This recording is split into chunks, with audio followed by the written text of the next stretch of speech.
Je pense que ces études ont des biais idéologiques marqués. Voilà, je vais vous dire, je ne crois pas en ces études. Quand une étude ne va pas dans votre sens, elle est forcément idéologique. Je n'osais le dire.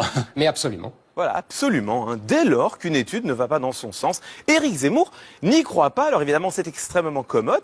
Et figurez-vous que ce n'est pas la première fois qu'il nous le dit. Écoutez ce beau lapsus qui lui a échappé il y a quelques semaines. Moi, je ne vois que ce que je crois.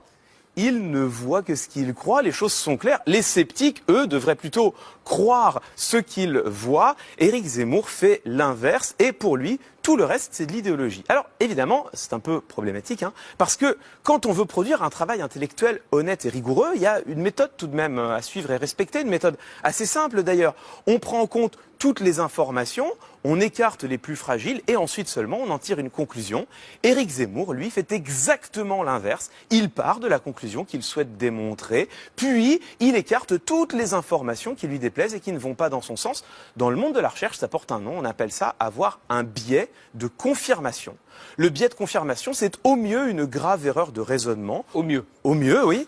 Au pire, c'est une véritable manipulation. Et figurez-vous que c'est déjà la conclusion à laquelle parvenaient 16 historiens il y a quelques semaines dans un livre, Zemmour contre l'histoire, où ils écrivent Éric Zemmour déforme l'histoire de France pour la mettre au service de ses visions idéologiques. Alors, quand ce sont 16 universitaires de renom de surcroît qui nous le disent, on peut y apporter du crédit. Maintenant que c'est Éric Zemmour lui-même qui le confie, il me semble que le doute n'est plus permis.